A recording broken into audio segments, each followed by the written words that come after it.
Està de festa amb la seva fira sense oblidar la bona música. Avui es recorda la figura d'un home que des d'ací va socarrar els escenaris amb el seu rock and roll. Es celebra la gala homenatge a Bruno Lomas. Vuelve a quererme otra vez como ayer. Vuelve a llorar de emoción como ayer. Senyor alcalde, la fira un any més un èxit i també un any més xàtiva no s'oblida d'Emilio Baldoví. Efectivament, seria mal olvidar-nos de una gran persona, un gran cantant. En el seu moment, el millor que havia del rock.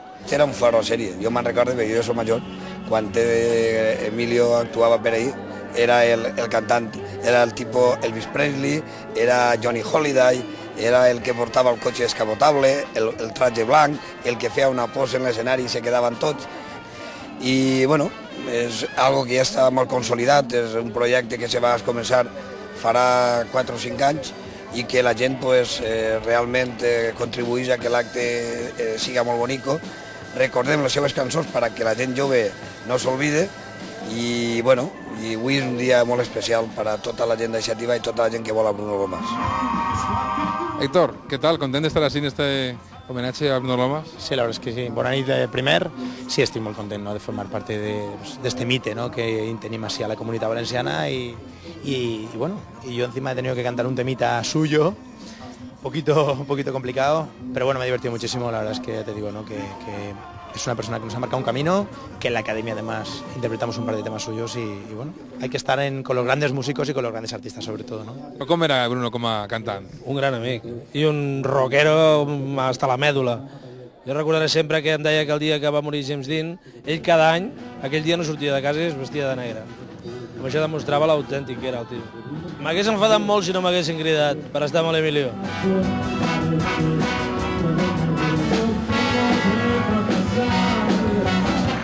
Enrique Ginés, bueno, un any més no ha volgut perdre aquest homenatge a Bruno Lomas, no?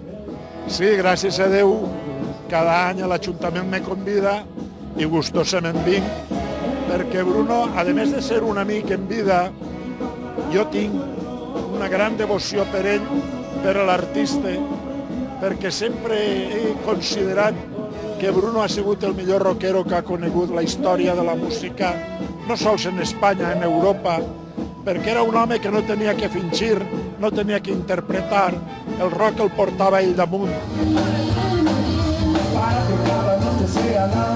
Estem així entre caixes en este homenatge a Bruno Lomas amb uns coetanis, companys d'escenaris, com varen ser Los Diablos. Què tal, com esteu? Molt bé, estem encantats d'estar aquí amb tots vosaltres i esperem dintre de res ja fotre molt de follon amunt.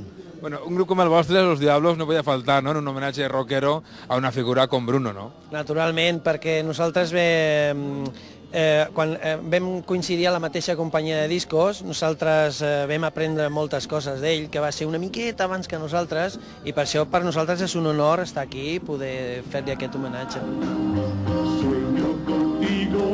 Després de tants anys esperàvem arribar a una nit tan màgica, tan meravellosa, que no s'esperarien mai d'estar en una festa tan maca recordant a un amic de veritat que érem, no? Una festa del rock a la que el mateix Bruno s'haguera apuntat en companyia dels seus i que segurament ell hauria anomenat rock de festa.